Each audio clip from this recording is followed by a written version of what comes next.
Hey everyone, and welcome back to the Deep Dive. Today we're going to be taking a look at a topic that I know a lot of you have been requesting for a while now, men's rights. And specifically, we're going to be looking at those covert contracts that happen in relationships and how to identify them and amend them, and how feminism and Marxism may have played a role in all of this. Yeah, it sounds like a lot of our listeners are really interested in how the institutions we see today, marriage, work, even education, how they might have been shaped by these ideologies and how that affects men now. Yeah, exactly. And one of the sources that the listener sent over was this book called Men on Strike. And it's kind of like it's kind of the rallying cry for a lot of men out there who feel like the system's working against them, like they're opting out of marriage, they're opting out of fatherhood, they're even opting out of the workforce because they just don't see things as fair anymore. Yeah, and what's really interesting about the book is that it doesn't just complain about these things, It actually tries to offer like a historical and societal analysis to explain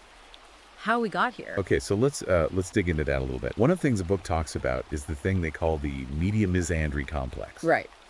Where they're basically saying that the media intentionally portrays men in a negative light. Whether it's making them the butt of the joke or the villains of the story. Oh, yeah, totally. Like, they give examples like those sitcoms from the 90s where the dad is always like this bumbling idiot. Right. And the wife is like the smart one who's always, one step ahead. Exactly. Or even that Ghostbusters reboot from a few years back where pretty much all the male characters were either incompetent or straight up evil. Yeah, and their point is that this isn't just about entertainment, right? They're saying that this kind of portrayal actually impacts how society views men and ultimately feeds into those covert contracts we were talking about. Right. It's like if you're constantly seeing men portrayed as incompetent or villainous, it can start to mess with how you see yourself and your role in a relationship, like subconsciously. Exactly. It becomes this self-fulfilling prophecy. Do you think that's kind of what the book is getting at? Yeah, for sure. And they also say that this media portrayal isn't just an accident. They argue that it's actually driven by profit, claiming that these negative stereotypes, unfortunately, they sell. Yeah, which is kind of depressing when you think about it. Like, it's almost like we're being manipulated. And if you're already feeling like you're not getting a fair shake in society, seeing that reinforced on screen, it's got to just make things worse, right? Definitely. And another big point they make is about double standards. How men are held to different standards than women, particularly in the workplace. Yeah, they have this whole example about this guy named Mike who gets passed over for a promotion because he's perceived as too aggressive. But then a woman who behaves the exact same way gets praised for being assertive. It's like, what? Yeah, it's crazy, right? And this ties into the whole idea of navigating those covert contracts in your career, too. What's expected of you as a man might actually be holding you back, even if you think you're doing everything right. It's like you're damned if you do, damned if you don't. And the book argues that this double standard extends beyond work, too. It affects how male violence and female violence are perceived. They even bring up the Johnny Depp and Amber Heard case. Oh, yeah, that was a huge one. Really got people thinking about how men and women are treated differently in those situations, especially when it comes to accusation. It definitely brought a lot of these power dynamics to the surface. I mean, every case is unique, of course, but the book raises some good points about the potential for bias, for sure. Yeah, totally. Now, another area they tackle is the education system. They basically claim that it's failing boys by trying to suppress their natural instincts, like being competitive or needing to move around more. Yeah, think about it from the covert contract perspective, right?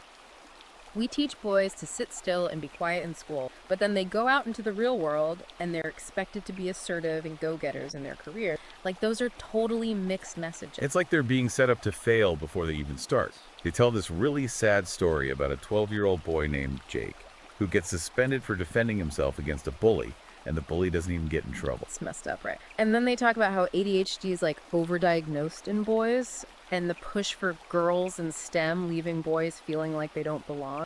There are a lot of layers to it, for sure. Yeah, it's definitely complex, but I think the book's point is that the system isn't really designed to meet the unique needs of boys, and that can have some pretty serious consequences down the road. Yeah, definitely. Now things get even more intense when the book starts talking about family court. They claim there's like a systemic bias against men, especially when it comes to custody battles and child support. Oh, yeah, for sure. And this goes right back to those covert contracts, too. Like, what does it even mean to be a father and a provider in today's world? And how do those assumptions play out in a courtroom where things are supposed to be fair and impartial? Right. They even share this heartbreaking story about a father who's like struggling to maintain a relationship with his kids after a divorce, even though he's the primary breadwinner.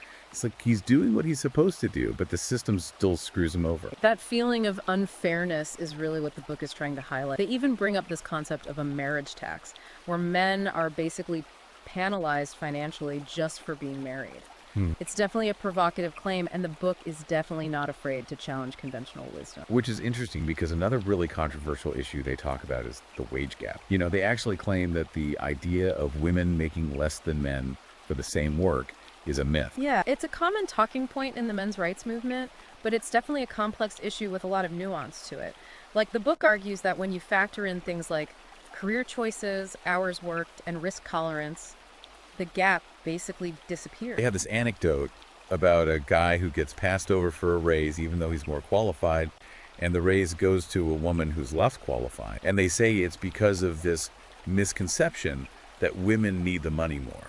Again, it's all about those underlying assumptions and covert contracts playing out in these subtle ways. So, you know, this whole men on strike argument seems to be really aligning with what a lot of our listeners are interested in, like the men's rights movement and the red pill philosophy. It's about recognizing these systemic disadvantages that men face and trying to create a more level playing field, right? Exactly. And the book uses these really specific examples to illustrate how these broader social structures and institutions, you know, maybe influenced by feminism and Marxism, are creating this sense of unfairness for a lot of men. Like, they're waking up to these realities and saying, hey, wait a minute, this isn't right. So with all that in mind, the book then makes this really strong case for reclaiming what they call traditional masculinity, you know, strength, leadership, stoicism, men as providers and protectors. And they're not just saying, go back to the way things were. It's more about recognizing the value of those traits in today's world. You know, a world that often tells men to suppress those very qualities. It's about reclaiming your agency as a man. And they use some really interesting examples, like David Goggin, you know, that guy who does those insane fitness challenges, and LeBron James, obviously. Like, these guys are at the top of their game, and they embody those traditional masculine traits. Exactly. It all ties back into that idea of amending your own covert contract. The book seems to be saying that by developing those qualities, you can actually navigate these challenges better and create the kind of life and relationships you really want. So it's about taking action, not just complaining about the problem, but actually doing something to improve your own situation. Right. It's about empowerment. I like that. Now, another thing they talk a lot about is the importance of brotherhood, of male bonding. Yeah. They call it the brotherhood effect, you know, having strong male friendships. They say it's crucial for men's well-being and success. They even tell this story about a rugby game where this player gets tackled really hard, but then the guy who tackled him helps him up. And then there's the example of that tech company that was founded by a group of close male friends. They're saying there's real power in male bonding. Like, it can help you achieve great things. It's almost like those bonds allow men to step outside of those covert contracts for a minute. You know, it creates a space where they can just be themselves and support each other and, you know, push each other to be better. So it's about building that support system, having that brotherhood to help you navigate all the craziness of life and relationships. Exactly. And they even say these bonds aren't just good for individual men, they're actually crucial for restoring a sense of male solidarity in a world that often pits men against each other. That makes sense. So to bring it back to the whole focus of our deep dive today, which is covert contracts, how does all of this relate? It seems like they're trying to lay the groundwork for understanding the bigger forces that are at play, right? Exactly. The book argues that by understanding these larger structures, the media, the legal system, the pressures men face in different areas of life, you can start to identify those unspoken rules that govern your relationships, especially in a marriage. So by recognizing those patterns and those biases, you can start to renegotiate the terms of your own covert contract. Precisely. It's about giving men the framework to analyze their own experiences and understand the context so they can make more informed choices about how they engage in relationships and society as a whole. It sounds like this book is less about avoiding relationships and more about equipping men to create healthier, more balanced partnerships. That's a great way to put it. It's about understanding the game so you can play it strategically, so to speak. Okay, so let's get practical for a minute. Based on what we've discussed so far, what are some things our listeners can actually do to apply these insights? specifically in terms of amending their own covert contracts? Well, first and foremost, become aware of that media misandry complex we were talking about. Be critical of how men are being portrayed and, seek out alternative sources of information. Don't just passively absorb what the media is feeding you. Right, it's about being more discerning, question those narratives. Exactly. The book also talks about developing those traditional masculine qualities we discussed earlier. Hit the gym, build some strength, join a men's group, find mentors who embody the values you admire. Be proactive. It's about taking control. Right. Not waiting for society to validate you, but building that confidence and resilience yourself. Yeah, and make those male friendships a priority. Actively foster that brotherhood and find those communities where you can connect with like-minded guys. That support system is crucial. It all comes back to that brotherhood effect. Having that support network can make all the difference. For sure. And finally, the book challenges men to really evaluate their roles as providers, protectors, and leaders in their families and community. It's not about clinging to outdated gender roles, but about consciously deciding how you want to contribute and take responsibility. Be an active participant in your life and your relationship. Don't just passively accept whatever's handed to you. Exactly. Remember, you have power in this situation. You're not a passenger, you're a co-creator. I like that. So it's about understanding the dynamics, understanding those covert contracts, and then being proactive to steer things in a direction that works for both of you. Exactly. It's about recognizing your own worth and advocating for your needs. That's a great takeaway. Now, before we jump into part 2, where we'll really dive deep into this whole idea of traditional masculinity, I'm curious to hear your thoughts. What's resonated with you the most so far? What stands out? I think what's really powerful is how the book exposes those unspoken expectations that are placed on men, both by society and by their partners. It's about bringing those expectations to light so they can be addressed and maybe even challenged. Yeah, shining a light on those covert contracts and giving men the tools to rewrite them. Exactly. Love it. All right, well, in the next part, we'll explore how traditional masculinity can empower men to navigate these challenges and create more fulfilling lives. Stay tuned. Welcome back, everyone. So, as we dig into this idea of traditional masculinity, it's important to remember all that stuff we talked about in part 1. Those covert contracts, societal influences. The book argues that a lot of the problems men face today actually come from rejecting those traditional values. So it's not just about saying, hey, these are good qualities to have. It's like they're saying these qualities are actually essential for men to thrive in a world that doesn't really value them anymore. Yeah, exactly. And they have this one example that really stood out to me. It's about this guy who literally faced down a grizzly bear to protect his family. Whoa. Okay, that's intense. So they're trying to show that, courage and strength, those things aren't just outdated relics of the past. Right, exactly. Even though society might try to downplay these things, they're still fundamental to who we are as humans, especially for men. And when men are discouraged from embracing those qualities, it messes with everything. Their relationships, their careers, I agree. Even their self-worth. So going back to those covert contracts, are they saying that men who are more in touch with their traditional masculinity are better equipped to deal with all those unspoken agreements? I think that's a big part of it. If you're confident in your masculinity, you're less likely to be taken advantage of, less likely to settle for a relationship that doesn't meet your needs. Yeah, that makes sense. They also bring up some historical examples to kind of prove their point. Like they talk about ancient Sparta, where physical strength and military skill were super important. The whole warrior culture thing. Right. And they're saying those qualities weren't just about fighting. It was about discipline, self-control, a willingness to sacrifice for something bigger than yourself. And those are all still relevant today. So they're drawing a line from those ancient warriors to the kind of strength and resilience that men need today. Interesting. Yeah, and they even go a step further. They actually link what they see as a decline in traditional masculinity to a decline in society as a whole. Okay, now that's a bold statement. What do they base that on? Well, they point to things like, rising crime rates, social unrest, economic problems. They say that as men have moved away from those traditional roles like provider and protector, everything has kind of fallen apart.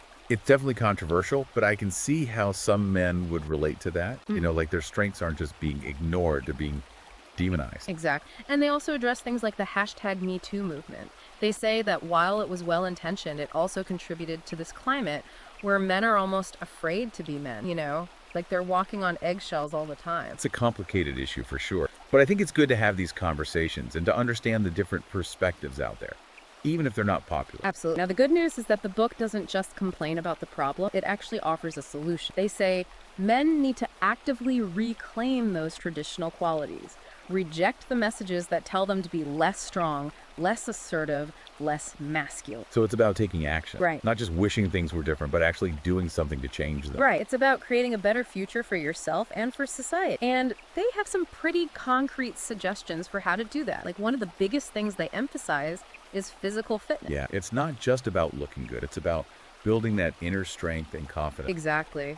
They use David Goggins as an example again. Remember how he transformed himself? They're saying that pushing yourself physically, overcoming challenges, it changes your whole mindset. So it's like a mind-body connection. You get stronger physically and you feel stronger mentally and emotionally. Exact. And they recommend things like martial arts, team sports, even just doing physically demanding work, anything that pushes you outside your comfort zone. It's about proving to yourself what you're capable of. Right. And they also talk about mental toughness, things like practicing stoicism, visualizing negative outcomes so you can prepare for them. They say you need to embrace discomfort as a path to growth. Like, don't shy away from the hard stuff. So build that resilience. Yeah. Don't fall apart when things get tough. And they even say men should surround themselves with other men who share these values. Create that brotherhood to support and challenge each other. It's like having a team. You're all working together towards the same goal. I like that. So you've got your physical training, your mental training, and then you've got your brotherhood to keep you accountable and on track. Right. And they tie this back into the covert contracts idea. They're saying that when you're strong and confident and you've got that support system, you're less likely to get trapped in those unhealthy agreements. It's about creating a life where you're not just meeting someone else's expectations, but living on your own terms. Exactly. And here's where it gets even more interesting. They say that reclaiming traditional masculinity isn't just about personal fulfillment. It's actually about the survival of society. Whoa, okay, that's a big claim. What do they mean by that? Well, they argue that men have always been the ones who build things, protect things, innovate, push the boundary. And when men are discouraged from doing those things, society suffers. So it's not just about men being happy. It's about everyone benefiting from men stepping into those roles. Right. They say men have a unique contribution to make to the world. And when they're allowed to embrace those strengths, everyone wins. That's powerful. And they connect it back to the covert contract idea too. They're saying that when men are living in alignment with their true nature, they can create healthier, more balanced relationships. Ones that are built on respect instead of resentment. Exactly. Now, in part 3, we'll get into their thoughts on fatherhood and the male provider role. And we'll talk about how those things tie into these covert contracts that are shaping men's lives. Stay with us. Welcome back, everyone. So we've talked about a lot of the challenges men are facing these days, but let's get down to brass tacks. A lot of our listeners are really interested in those covert contracts. Like, how can guys actually identify them in their relationships? And maybe even start changing them? Yeah, that's the million-dollar question, right? The book Men on Strike makes the point that a lot of guys are basically stuck in these contracts without even knowing it. They're playing by these rules that they never agreed to, and that's where all that frustration and resentment comes from. It's like you're in this game, but you don't even know what the rules are, and you keep losing. Exactly. So the first step, according to the book, is to just acknowledge that these contracts exist, to shine a light on those expectations about roles and responsibilities and even emotions within the relationship. Bring it all out into the open. That makes sense. Yeah. But those expectations can come from all over the place, right? Like society tells us how to act. We bring baggage from our past experience. And then there's those biological differences between men and women that the book talks about. It's complicated. Oh, yeah, for sure. And, we talked about those primal instincts in men, right? That need to provide and protect, to be the leader. Those instincts are still there, but they might not always fit neatly into the modern relationship mold. And that's where the conflict can come in. So it's like this constant tug of war between who you are at your core and what everyone else expects you to be. No wonder some guys feel like they want to go on strike. So how do you actually start changing those covert contracts? Well, the book is big on communication, like really open and honest communication with your partner, having those tough conversations about what's working and what's not. But it's not about blaming each other. It's about understanding each other's needs, So it's about really listening to what your partner is saying, even if you don't agree with it. Exactly. And then on the flip side, men need to be more assertive about their own needs, not aggressive, but clear and respectful about what they want from the relationship. So set those boundaries. Don't be afraid to say, hey, this isn't working for me. Exact. It's about reclaiming your power in the relationship. And another thing they talk about is self-awareness. You can't really renegotiate a contract if you don't even know what you want. So do some soul searching. Figure out what's important to you. Right. Maybe look back on past relationships and see if there are any patterns there, or even talk to a therapist or counselor. They can help you sort through all that stuff. Yeah, it's like getting to know yourself all over again. Exactly. And once you know what you want, you can communicate that to your partner. And that's when you can start creating a contract that actually works for both of you. But the book doesn't sugarcoat it. They admit that changing these deeply ingrained patterns can be really tough. Oh, yeah, for sure. It takes work from both sides. You both have to be willing to compromise and let go of maybe some old beliefs. It can get messy sometimes, but in the end, it can make your relationship a lot stronger. So for those guys out there who are ready to tackle those covert contracts, this book gives them a game plan. Definitely. It's all about awareness, communication, self-reflection, Yeah. and that willingness to make things better. It's about knowing that you have choices. You're not just stuck in this situation. You have the power to change things. All right. Men on Strike is really all about encouraging men to step into their power, embrace their masculinity, build relationships that are based on mutual respect. It's about creating a world where men feel valued for who they are, not just for what they can do for others. Well said. And for those of you who want to dive deeper into all of this, Men on Strike is available on Amazon Kindle and Google Playbook. It's a really eye-opening read. It really is. And that's it for our deep dive today. We hope this conversation has given you some things to think about, maybe even inspire you to take some action in your own life. Keep learning, keep growing, and most importantly, keep fighting for the kind of relationships and the kind of life that you deserve. Well said. Until next time.